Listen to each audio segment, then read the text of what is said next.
Nakalu. Yenengi bah boy. Then shaitan li together. Honorable Speaker, I do not ask of any support of any member. I do not ask of support of any minister. I ask the support of the Gambian people in liberating our nation. Honorable Speaker, what we are giving as salaries to our civil servant is a pity. It should not be referred to as salaries from now on. It is bonus. And this must be known to all. You are paying someone $6,500 as salaries, which is equivalent to 100 euros or less than 100 euros as monthly salaries, which is equivalent to 1 hour work in other parts of the world. 1 hour, you are paying that as a monthly salary for a civil servant of a nation. And you call that progress, and you call that development, and you call that advancement.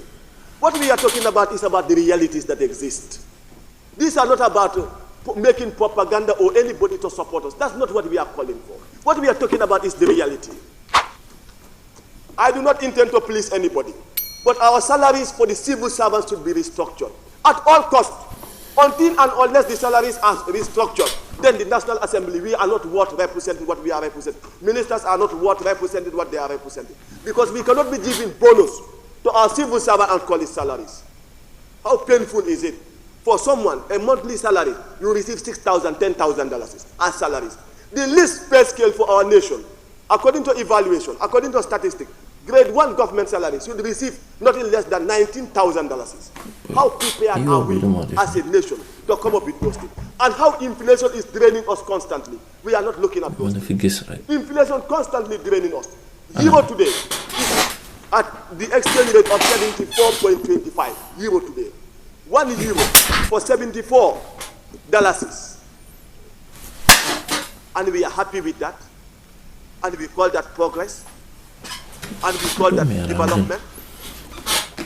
Now, what are we going to do? Where can we get the money? That is a man. Governance is about critical thinking and coming up with solutions. Then and only then, you are what governing the people. I said this here again.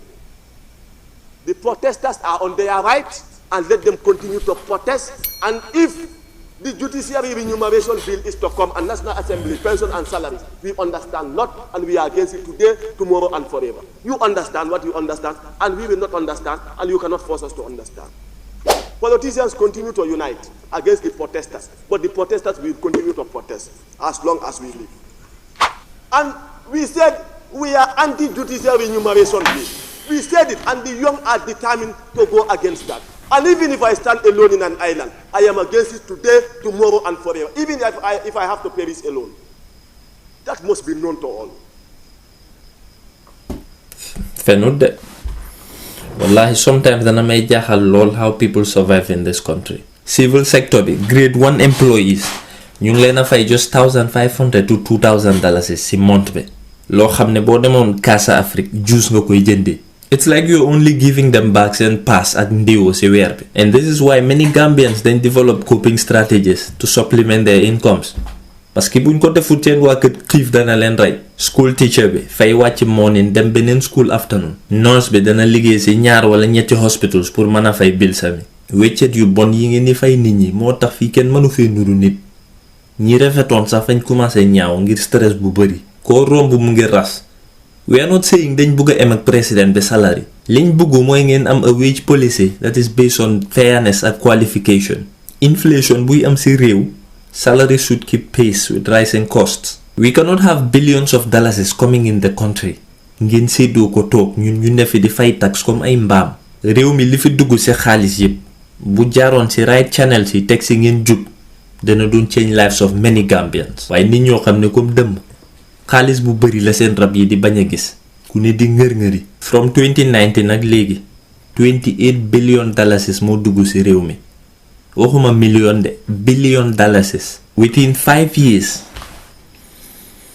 You know how much money that is? Te kenn xamul ci lan ak lan lañ ko spend. And that is why we will continue the joy salary. Waaye ñun ñëpp xam nañ ne it's not going to happen. These people don't know how to keep money.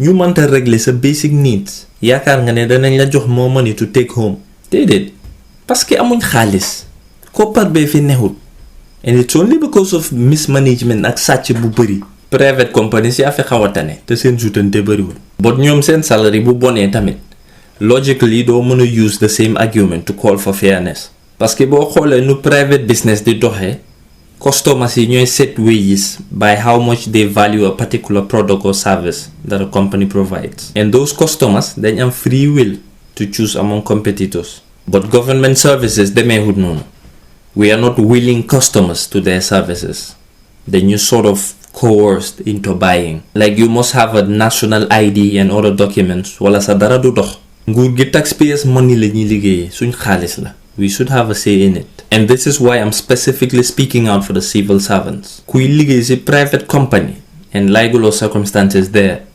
the only fair thing to do is quit dem feneen fu ko gën I know that sounds very harsh but mooy dëgg cause the same company bu commencé woon daanu would you care to lower your salary probably not so you could only hope muy owner bu am xel bu business bi di grow mu ànd ak yéen grow unlike the government private company bi owes you nothing agreement ngeen sign and as long as there is no breach of contract amuloo solid grounds to make any demands li ñëpp mën a d'accord daal mooy réew mi dund bi dafa cher te salary yi faju dara employer bu ne war ngaa góorgóorlu fay sa liggéeykat yi liñ yelloo yal na yàlla yombal suñ dund yàlla boole ñu defal jàmm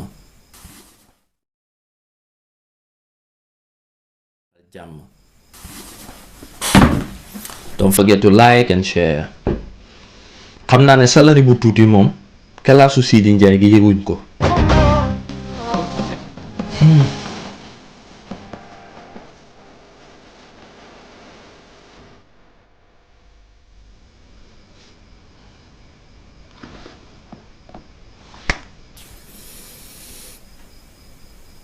noonu de